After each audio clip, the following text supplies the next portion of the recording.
That's it. That is the final night of the 2023 Knoxville Nationals done. What a race. Maybe at home it might have looked a little bit boring because Larson led every lap, but honestly, there's so many different storylines going on, but in the end, it was him, Kyle Larson that won, led every lap. David Gravel came from 22nd to second, obviously a hard charger, and Donny Schatz, who started third, ended up finishing third. I thought it was a crack of a race. There's so much going on and so many different cars moving positions at different times. Obviously there was flat tires, there was Logan Stewart looked like he blew an engine. Yeah, just plenty going on. I really enjoyed this whole week. We're absolutely worn out, or as we say in Australia, just absolutely rooted. But yeah, a lot of fun. We're out here on the track in turns 3 and 4, just as we work our way in. I just wanted to point out different parts about the track. There's so much rubble up here. We haven't shown much of the track, and we did last year, and I know you guys really appreciated that, but there's I'd say a good 1.5 meters of just soft clay up here that just didn't really get used. As you'll see in the video, they actually did work the track, the top and the bottom, before the feature race. I just feel like Knoxville is such a unique place. It's hard for me to understand because I didn't race here. I never raced here, and it's the clay, it looks weird. Just the way the cars race, cars moving from the top to the bottom and vice versa, and it's just so hard to read, I feel, as a fan, to really understand what's going on. But yeah, plenty of rubble up here. As you can see down here, just right on the racing line where the right rear wheel would be, you can see the cushion's very choppy here. Again, big divots, just odd, and I mean, racetracks are like this, clay tracks, but I think David Gravel said it later on in one of the interviews that I think they were starting to take rubber, and with the cushion getting choppy, that's where he felt like he really caught Kyle Larson. If you watch the race, you'd know that Gravel got very close to Larson right at the end after coming from the B main and obviously running hard knocks last night. So Gravel really was the show, and who knows, maybe a few more laps or something would happen. But hey, there was 50 laps, but. Let's move on. We'll check out the track as we move along here. But the night started off with presidential-elect, is it Ron DeSantis? Kind of means nothing to us Aussies, but he was here and everyone cheered, and I'm not sure that we got any footage of that, which I'm not disappointed about, but I guess that was cool, if you will. It also started with 4 skydivers, which seemed to take an eternity for them to rock up, which was kind of cool. It's all part of the event, but I mean, it's not really the racing. So if you don't understand the format tonight, this is what's so cool about the Nationals. Well, it just focuses on sprint cars, so there's no support classes, nothing like that. But the final night of the Nationals is just feature races. So no heat races, no dashes, no scrambles, no bullshit. Just hot laps, which is just cars to get a few laps, and then we go straight into racing. So you got the E-main hot laps, D-main hot laps, and then you got the E-main race, and then you got the C-main hot laps, and then the D-main race, and it just works its way up to, in the end, you just end up having the feature race, which is 50 laps with a break in between. We'll quickly rattle through here as we work our way in. The E-main, the top 8 transferred. There was a wreck at the start-finish line. The 105 car is at Cody Island, I think. Huge wreck, which took him a while to get out of the car. There were 2 fires with a handful of laps to go, one on the front straight, which I think I got told by Chase Rodman. Yeah, we're working our way down here at the bottom of the racetrack. We showed this last year, and so many people were fascinated by it. Leave a comment if that was one of you. But yeah, you can't really see it on Dirt Vision watching, but this is how big the ledge is. I don't think this is as big, maybe Matt will agree, I don't think this is as big as it is down in turn 1, isn't it? That's pretty tall. And the thing is, and as I explained last year, you get your left front up here, unsettles the car and pushes the car up track, and all of a sudden you got this sticky clay that I'm twisting my feet on right now. That's still sticky. You can't really tell this. That's why Knoxville is so unique, but you can't really tell watching. But then as you move up here, I can see where it's really shiny. This is a lot more slippery. So you get your wheels, your tires onto this part of the track after touching the berm, pushes you out, and you lose a lot of speed. On a half mile, you need to carry momentum all the time. I think we got an interview later on talking about that with Carson Macedo, talking about momentum. But yeah, back to the E-main. There was 2 fires. One was the 6 car of Frank Rogers. I forget the other one. Another fire. Yeah, there was another fire at the same time. I think might have been that Gage Polkerbeck. That's what I got it written here, but I don't know that that's true. D-main top 5 transferred. It was Aussie Lockie McHugh winning that. I should say also the E-main was won by Tatnall, Aussie. D-main won by Lockie McHugh. Again, top 5 transfer. He's another Aussie. Tatnall made progress, but only ended up 9th in the end. I think it was. There was a crash from Covington, and I think actually I heard that maybe he went in a stretcher as well. Just watch out, Matt. There's a golf cart. You're good. Thank you. Noah Gass also got disqualified at the same time because his muffler was missing. So yeah, Lockie McHugh won that. Then we moved on to the C-main. We'll try to move infield here as people are packing up. Is that Logan Schuhart still in his suit? You're allowed to get out of it by now. Nice clean white suit. C-main, Sanders led early. He made the show last year in the Swindell Speed Lab 39. Linton passed Sanders at one point. Linton Jeffrey, the Aussie. Again, Aussies won three feature races. Hey Logan, you got time for a quick interview? Thanks, man. Happy with your night, man? Oh, I wouldn't say I'm happy. I'm a little bummed out, but it is what it is, part of racing. You look like maybe you've gotten into a few drinks already? Not too many. Yeah. Well, I guess if you don't eat anything, a beer or two, yeah, would go a long way. Hey, I know he's not. I don't know if Logan's here. Jacob's here or not. But how's he doing?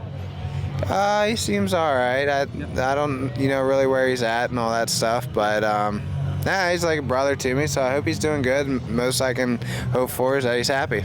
Yeah. Too easy. Thanks very much for making us feel welcome this trip. Sure. Thanks for coming. Are you gonna come back to Australia? I hope to at some point. Yeah, no, I enjoyed my time there with John Weatherall and Vicky Weatherall, and I enjoy coming to Australia. The fans are awesome to us, so hopefully in time we get to come back. But I don't have plans yet to come back this year, but yeah, hopefully in time we get to. Awesome. Thanks, man. Go enjoy your night. Thanks. Cheers. Good to see you. Thank you. You too. That was pretty cool. That's what we try and get with these videos. I know, like, it's not the same as what we've been doing with onboards, although we do have some of that. This year we actually had an onboard on Gio Scelzi's car for the feature, facing backwards at first, then we turned it forwards, and then also on Spencer Bason's number 5. I really didn't think those guys would let us, but they were pretty good with us. Let's move on because there's so much to talk about. Linton passed Sanders in a C-main. Linton ended up winning over Sanders. Tim Kading and Bill Baylog, they were the transfers, only the 4. Golovig just missed out. How you going, mate? Hey, how are you? Very good. Where are you from? Bell, Missouri. Yeah, what's your name? Johnny. How do you... Phone numbers for you guys. Yeah, man. I just know your name, your brother, Roddy. Roddy? Yeah, it's just spent time in Belleville together. You knew Roddy? Yeah, Belleville. Sorry to hear, man. Yeah, no, he's a good guy. Yeah. He's a good guy. We're friends. Yeah, no, too easy. And I just noticed your face, and I was like, fucking Toby. Thanks very much, guys. Enjoy. Take care. All the best. See you later. Pretty cool. Some guy shout out the Pornhub of sprint cars or something? He said something like that. The guy in the golf cart. Anyway, we'll slow down a little bit here. The David Gravel's family just seems to be taking a million photos. I mean, sure, they should celebrate second, but they're definitely... Hang on. Hang on. Yeah, I don't think you should be driving. All right. Then we'll just... Bye. Yeah. I'm not sure he's suitable to be driving. What are we walking over here? We see Gravel just still hanging out. Let's go over by his car. There's Rico. They're all celebrating like they should. This is a really stressful week as well. Like there's a lot of pressure on them, especially for their careers. A lot of these guys, and it builds up. They try to build up the Kings Royal, the Million, all that sort of stuff. What is it? The Jackson Nationals coming up. Yeah, the Huset's High Bank Nationals a little while back in I think June, but nothing beats the Knoxville Nationals. Let's go check out his car. Check out the trophy. All right, let's get back to it here. Yeah, Goldbeck missed out just by 1, transferring from the C to the B. I did speak to Golubic and his brother. They told me they haven't had a great 2 weeks. Do you know it takes they told me it takes 27 hours for them to drive home. They're actually flying home themselves, but for their truck to get home will take 27 hours. I also spoke to Tanner Holmes, which we hope to have an interview with, but it just didn't work out with him in the end. We'll definitely catch up with him at some point in the future. But it takes him about 30 hours to drive home. Tanner Holmes is impressive. If you haven't seen his YouTube channel, definitely check that out. All right, so then moved on to A-Main hot laps now. I wouldn't normally really put that much attention into hot laps, but it's a really important hot laps for the night. You got to remember there's guys like Schatz who raced one Wednesday, but hasn't been out on the track since then. So he goes out for hot laps, does a few laps, and righto, now it's into the biggest race of the year. So one thing I did notice was Logan Schuhart, who we just spoke to, was 3/10 quicker than anyone in hot laps. I thought that was pretty impressive, which is a good sign for what was to come for the A-Main. Let's move on to the B-Main. Okay, so the B, 22 laps, which is kind of random, and the top 4 transfer. Now, the B-Main is the most intense B-Main of the year. I love watching the Nationals B-Main. So many good cars miss out, though. That's kind of what sucks. Peck was on the pole. James McFadden was in second, starting on the outside of the front row, sorry. McFadden was in the lead, and then I think they had a little bit of a battle with Peck at one point. But look at this mess around here, eh? I guess it's not as messy as it probably could be, honestly, because I guess it's all the teams here, but I imagine the stands are pretty messy, the bleachers up there. These are huge bleachers here at Knoxville, too. You know, I'm not sure if it shows that it's big on camera or what, but yeah, it's just a huge place. So many seats, and the backstretch is never really full. All right, I don't think you should be driving either. Carrying some speed, coming in hot. All right, yes, B-Main, that was really the big talking point out of that, was that McFadden had a huge wreck, blowing a left rear into turn 1 while leading. So really sad to kind of see James miss out there. Another Aussie that unfortunately didn't make it. He definitely had the pace to do it. Let's walk around here. What do you want to walk, Matt? Want to go over here? All right, we'll go through tech a bit. We can maybe even walk into victory lane. Glad I came up with that idea. All right, so yeah, McFadden had that big crash. Where are we at? There was so many, you know, one thing I noticed, there was so many tyre problems this week. I don't want to sound too critical of Hoosier, but I mean, you had Sweets the other night going to turn 1, he crashed on his own. Veal had a crash, I think it was. James had a crash. Other tyres going down. It just seemed random. I mean, maybe there was something in the track or whatever, but it just, yeah, I don't know. It just didn't sit right. And you got to remember, they're carrying crazy speeds. There's the weights that the cars have got to be once they go through tech. But yeah, I don't know. It's a scary feeling as a driver going down here into turn number 1, and you're carrying so much speed, like crazy speeds, and next thing you know, you're flipping over, didn't have contact with anyone, and that happened. So it is a scary thing. So I feel like there's something to do with tyres. I did see a couple of times the Hoosier guy here, Neil, that I spoke to at one point, they take the tyres and check them out and try to find something, and sometimes they do. Where are we off to? Jeez, I'm going through my notes here. There was a good battle about to happen when that happened to McFadden, and that was Brown and Sheldon Hordenshield battling for 4th.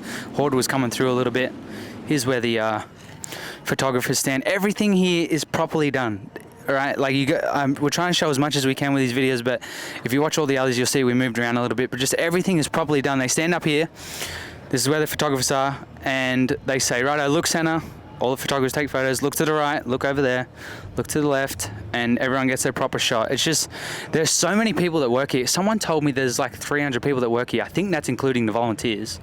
But everyone's got a job, everyone's got a role, and they do it right. Even Kyle Larson said it in a press conference at the end. It's one of the most well-run events that he's ever been to or been part of, which is a bit of a statement and something to be proud of for sprint car racing. Tasker Phillips crashed, I think it was it Tasker? Yeah. He had a crash coming off of turn 4 into B-Main. We can move our way out of here, out of victory lane. Hopefully you guys enjoyed that, seeing a little part of it.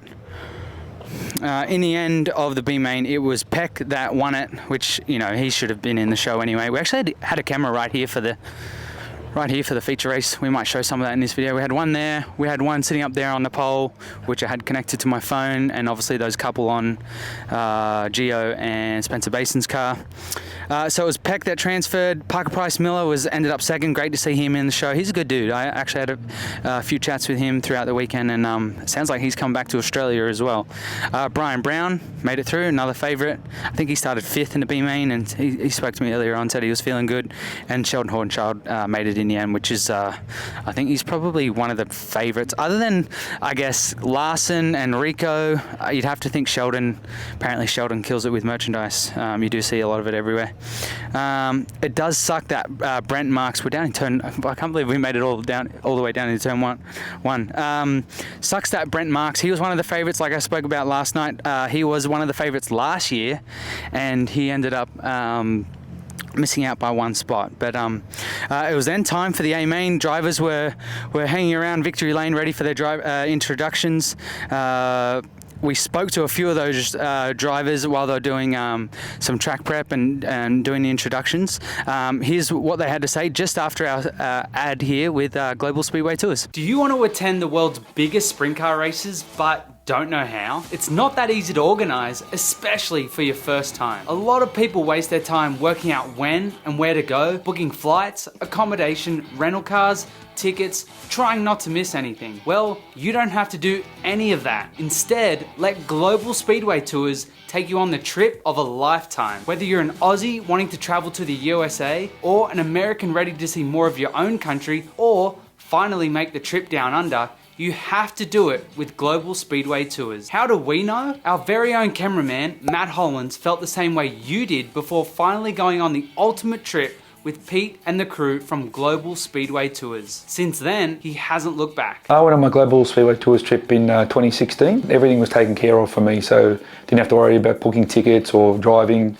Everything was all sorted for you, and the camaraderie was great. I definitely would go again. I know some of the people I went on before have actually been repeat customers, so it's definitely something you'd love to go to enjoy again. I'd highly recommend Global Speedway Tours to everyone else. It's the best way to travel, best way to experience the best sport. Everything's taken care of. You don't have any worries. Once you get on the plane, everything's taken care of for you. I think if I went on my own, I wouldn't have probably experienced the great things that we did do, particularly meeting people to talk to and exclusive workshops and things and knowing where to go. Definitely going on the tour with him is the best way to go about it. Stop worrying about the long flights. With different trip options available, you'll go to more races than you could dream of, do plenty of sightseeing, enjoy rare and exclusive experiences, and make lifelong friends. So what are you waiting for? Don't just watch it at home. Be there by booking your spot on an upcoming trip. Go to globalspeedwaytours.com.au today.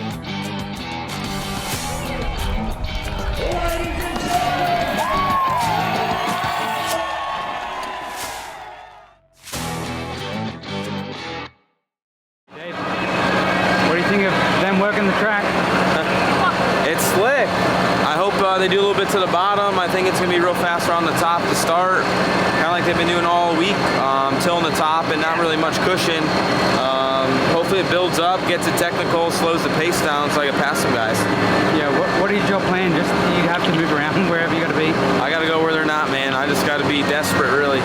With a two-part race, you have to have a bit of a game plan. Are you hoping to be around the top 5 or so? Top 10. By the break? Top 10 at the break's my goal. Think of them working the track?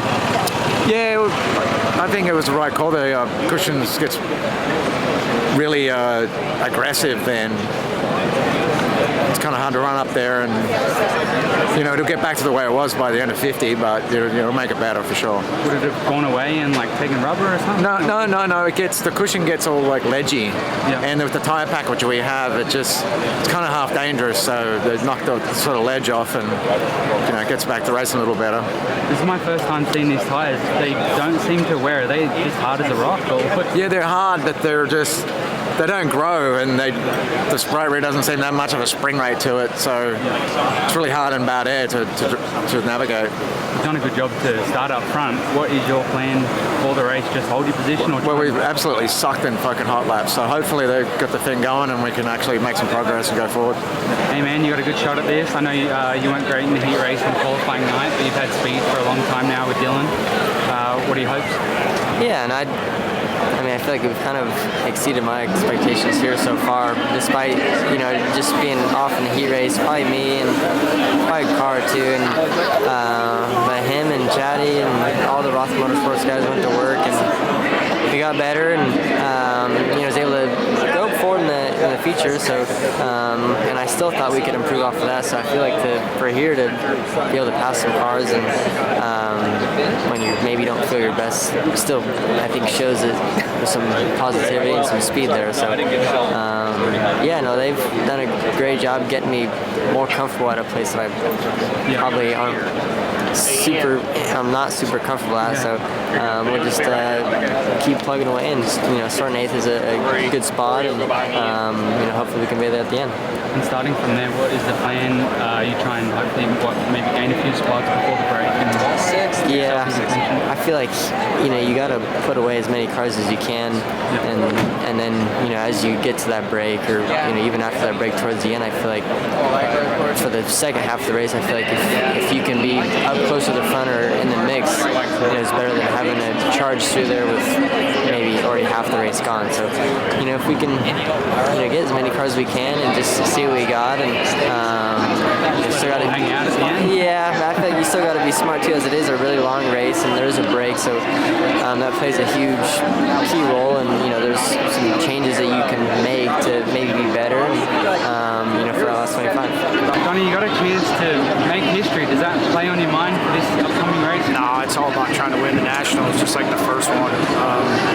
It's kind of like how many vehicles you owned in your life. You can't remember them all, not in a bad way, but you just keep moving on from it, and if it happens, it'll be pretty surreal. I guess there'll be mixed emotions on me from both sides, good and bad, because Steve was a hero, and to be able to equal him was great, but yet, is that great, really? I mean, it's something you don't want to see happen. If it was me in his shoes, I want one thing, and not being in his shoes, you want another. So you look at it 100 different ways, but no, it's all about trying to win the race, and everything else takes care of itself. You look excited. I'm not excited. It's just you gotta take this and treat it like any other event. I mean, some days I feel like this is what I was made for. Being in this environment, being in the pressure cooker, that's the things you love. It's when you're not in them positions, it's what you don't love. So I'm in it, so I'm loving that part of it. But we'll see what happens. I'm just really anxious. I think we're in a good position here, and 50 laps is a lot of laps for a sprint car race for us. So it's we're just gonna have to figure out the race pace once we get going, and I think once we catch lap traffic, that's when you'll really be able to maneuver around and understand the track surface. So they're doing a little bit of work here, and it'll be a fast-paced start in the beginning, and I think we just got to really focus on putting ourselves in position right at the end. I've been telling fans that have been asking who do I think will win, and I'm like, I don't know, but I really feel like you're going to race the shit out of whoever's around you. Yeah, I'm going to give it 110%. I'm ready to go. I feel like we've worked really hard as a team to be ready for something like this, and we're just really focused on just execution. Yeah, cool to hear from some of those drivers before the show. I get a little bit nervous to interview them because I understand as a racer you just want to concentrate on the racing. I didn't want to bother them too much, but those guys were obviously very good to us to have a chat. We're down now in turn number 1 where James McFadden had his crash. Not exactly sure where he made contact with the fence, but there's divots and things everywhere all over the fence. You got to remember, like I said, imagine blowing a tire coming all the way down this straight, all the way down here, carrying lots of speed, having a tire go, and that's what you hit. It's not fun. That is steel right there. So you can just see, maybe you can see through the fence here. I'm not sure if it'll show up on camera very well, but that's the highway there. There's a caravan. Caravan, is that what we call them over here? That is the highway right there where we were the other night. Was that last night? I can't remember. There's been too many nights. But yeah, you can see some cars have been into here, ripping the banners down. You're actually not allowed to take the banners. What they used to do, I remember being a kid and seeing, 15 years ago, seeing people just come straight after the feature race and just tearing these banners down to keep them. And I know the tracks very much want to keep them, and maybe the sponsors get them, something like that. Let's move into the A main. It was action-packed. 50 laps. There's a stop halfway through. Larson led early. I know that you know what happens in the end, but Rico, he passed Schatz after about 13 laps. Rico didn't quite get the start off the line that I think he would have hoped. We didn't get a chance to catch up with him, but I really think he would have appreciated getting a better start to be in a better position. But he passed Schatz after about 13 laps, and then there was a yellow at 15 laps for Randall, who had a flat. And then at the same time, Rico has a flat right rear. So that just didn't ruin the race, but it just, ruined his race, but it just, I don't know, just kind of took a little bit of air out of it. One thing we did notice was Gravel was up to 8th from 22nd in 15 laps. So he was making, 14 spots. So he was making a lot of progress. And I also noticed Gio went from 9th to 5th. So he was making slow progress as well. Then it was time for the break at 25 laps. At that point, Larson had led every lap. Schatz had caught up, but then kind of lost ground a little bit as well. But I didn't know if he was kind of like pacing himself a little bit. But at the same time, there was a break, and obviously a lot of changes are about to be made for all different cars, for all different sorts of reasons. Macedo, his race at the time, I thought was kind of boring. Here we go. Now you can see the ledge a little bit right here. This is probably, I would say, the worst of it. Like, that's almost straight up. There's my foot. Like there's a decent drop. So if your left front hits that, you got to remember the left front tire is only like this tall. If you hit that, suspension comes up, pushes you away, and you're back out here. It's it's fascinating. I love that. Could you imagine tractor tires in here? Matt's laughing. Like, we use tractor tires back home, and to me they're a lazy way to try and achieve something and end up just tearing up stuff. But anyway, what do we notice at the break? Gio and Gravel, they were battling for 6, and Gio got it at that point. But you got to remember, Gravel was coming from way back, so I guess they were just kind of trying to hold position, especially before the break. The mindset is you're just trying to hold that position, try and put yourself in a good spot. You really don't want to lose spots. Someone has to, I guess, coming to the break. And at that point, Rico was back up to 11th, so stellar job there. Although he didn't have to start behind the lapped cars, he started behind all the cars that were on the lead lap. You can see down here, kind of looks like it starts to really like roll off at the back here, but this berm, I know we keep talking about it a bit, but yeah, to me it's fascinating, this berm that you really just, I don't know any other track that's really, I don't know, it seems so effective too. But yeah, we'll move on. The restart, there was so much going on till the end, and again, I don't know how well it showed when you're watching at home on Dirt Vision. But Larson again was in front. Schuhart rallies to second. Now he got to second pretty quickly. He was kind of like shit out of a goose, straight up. He got by Schatz into second. Schatz held third for a while there. Gravel was battling with Gio. Gravel then got by and then caught up to Macedo. Now that battle got a little bit ugly. I did speak to Macedo about it later on. He gave us a little bit of an interesting insight into into what happened there. Then all hell breaks loose with Schuhart losing, from what we're told, an engine. I should have asked him when he was over there. Didn't really think of it at the time. Then on the restart, Gravel cleared Macedo, cleared him, chased down Schatz. He got by Schatz. I think they had like a tiny little bit of a battle, but really Gravel had the speed and he was coming on really strong. He chased down Larson, just chased him, and it was looking like it was going to heat up. But the laps were also winding down at the same time, and at the same time as well, Gio got by Schatz, and they had a bit of a battle, and I actually had to go and muck around with cameras and stuff to make sure we got all the shots that we wanted. But Schatz actually ended up getting by and running third, and Gio was fourth, but it was Larson who got the win. Gravel ended up second at the checkers. Again, another worthy, I think, podium. Would have been cool to see Gio on the podium. It would have been See you guys. Would have been cool to see a guy like Schatz get his 12th and equal Steve Kinzo. Who knows, he might do it one day. I think it's cool to see someone like Larson stamp his, not authority, but just really say, hey, like, you know, the Nationals wasn't a one and done thing. It was like, I'm part of the biggest part of sprint car racing, the biggest event's history, you know? So yeah, I thought that was pretty cool. We spoke to a few of the drivers after the feature race. We caught up with David Gravel straight after. Donny Schatz, I actually didn't think he wanted to chat, but we did manage to catch up with him. And we also spoke to Gio Scelzi, who ran 4th, and also Carson Macedo, and we touched on that battle with David Gravel. We got to be happy with that, coming from 22nd. Guys worked hard, we never gave up, and happy to have a really good run from 22nd. What changes did you make during the break? Not much at all. Not much at all. I think we moved the right rear in a 1/4 inch, and that was it.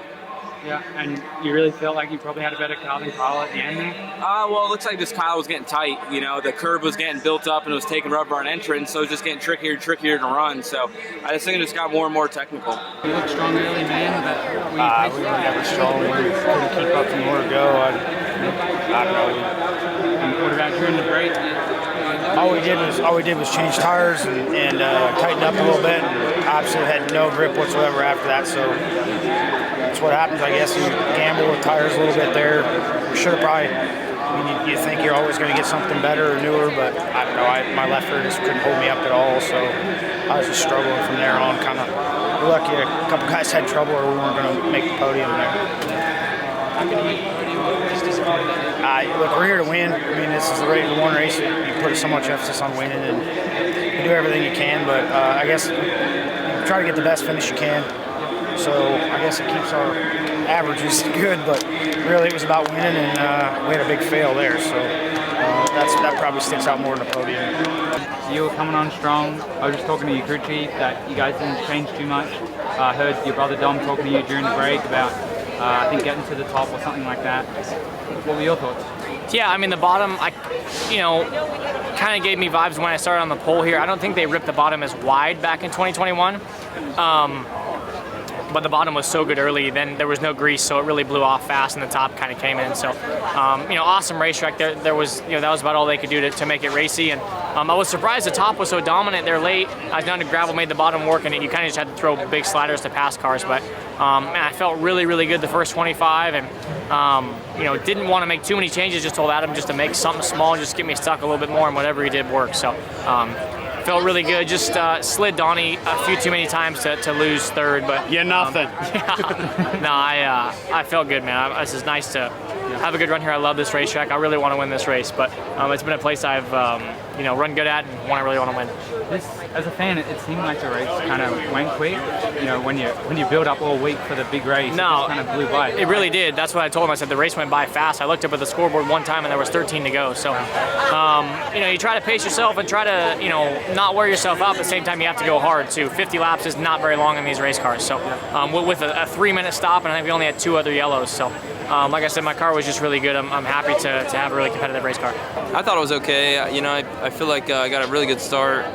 Jumped into 4th there. I feel like I jumped into 3rd, I think, and then Rico drove back around me. I kind of missed the bottom in 3 and 4, and then just sort of paced from there. Rico got that flat. We went to the break. I feel like it was fairly fast up until the break, and then. All racing fast. Yeah, but fast. Like I feel like plugging the bottom, I could run pretty hard down there and still stick it. So. I kind of got to the top, then the break happened, and I just got one real bad restart. Logan, Donny, or Kyle ran the top, and Donny followed Kyle, and then I followed Donny, and I wish I would have went to the bottom. Logan drove by both me and Donny on the bottom, and then, kind of paced from there. At one point, Gravel threw a huge slider on me. I feel like he was going to come through my cockpit. You guys, I was going to ask about that. You guys seem to get into a bit of an aggressive sort of battle. Yeah, I mean, it was just like, I feel like if I'd have thrown that slider on him, he'd have tweeted about it and everything else. But anyway, I threw a huge one back on him because I was pretty upset with it, and come driving back down the racetrack just to block him. And then tried to pull the trigger on Donny one time, missed, and kind of knew I was going to be under fire after that. Yeah. Just broke my momentum just enough, and then lose momentum here. No, and then both David and Gio got me, and kind of just paced from there. I feel like I was nervous after that to pull off the top. I knew if I pulled off and got my momentum broke too much, I was gonna get slid again, and end up running 5th. So nothing to hang our heads on. I feel like my team did a great job. This All Ball 41 car was really good. Philip, Clyde, and Nate worked hard all week. It was still a fun week. I had fun in the feature. It was aggressive, racing style, I feel like, but seemed dejected a bit. Like, I feel like I made a couple mistakes that would have made the difference of at least maybe running 2nd. I don't know if anybody had anything for Kyle. Was your car good enough? But I think my car was pretty good. Kyle was good though too. He could get away from us. I'd lose him. I couldn't even see him. What if you started in his position? Do you think you would have done the same thing? I don't know. Maybe. You were dominant when you got the lead the other night. Yeah. Hindsight's always 20/20. I feel like when you're running out front, your air is good. Your car reacts totally different. So there's a possibility, definitely. Out in clean air, I felt way better the other night than I did when I was running 2nd or 3rd. So you never know. Part of this deal is, being high point guys starting on the front row is a knife's edge deal, because sometimes it's really, really good and you get out front like Kyle did and kind of check out, or you're late in the race and somebody finds a different line and drives by you. I feel like that's what happened a little bit to David last year. He was kind of running the top and Donny found the bottom and got by him, and so it could go either way. But tonight it would have been nice maybe to get out front and just pace the race. But Kyle did a good job. I think him and Silva earned it, and we'll just keep swinging and try and come back next year and get one. Yeah, cool to hear from those guys. David Gravel, he was a bit dejected. Same with Carson Macedo. I think Gio didn't seem to kind of phase him too much. Obviously, he cares and wants to win, like you said. And Donny Schatz pretty gutted, although I did see him joking around on the podium a little bit with other guys. So I guess that he's a hardcore racer. Imagine winning this race 11 times, being a 10-time World of Outlaw champion, and still being that passionate and still being that hell-bent on winning. I think goes to show you how much drive that guy's got, especially at his age and with what he's accomplished. All right, let's wrap up. Let's talk about the Aussies. Just quickly, Tatnall again won the E-Main. Rusty Hickman ended up 5th. The D-Main, that went to McHugh. Brooke ended up 9th. Hickman was 11th, so they were out. C-Main, Linton Jeffrey won that. McHugh ended up 14th. B-Main, J-Mac crashed while leading. Linton ended up 18th in that, and in the A main it was Scott Boguski, who we haven't spoken about at all in this video, ended up 22nd. Ian Madsen ended up 15th, and Kerry was the best Aussie, who went from, I think it was 5th and ended up 9th. So he actually didn't do a bad job. He was holding his own, trying to make things work in the feature race. We're going to watch out for this truck here because it's going to have a big wide turn to want to come out here. There we go. Yeah, so I feel like Kerry, see you later. Kerry was holding his own and ended up backing up a little bit to 9th. So not too bad of a job. As you can see, it's there's only a couple of trailers left here at Knoxville.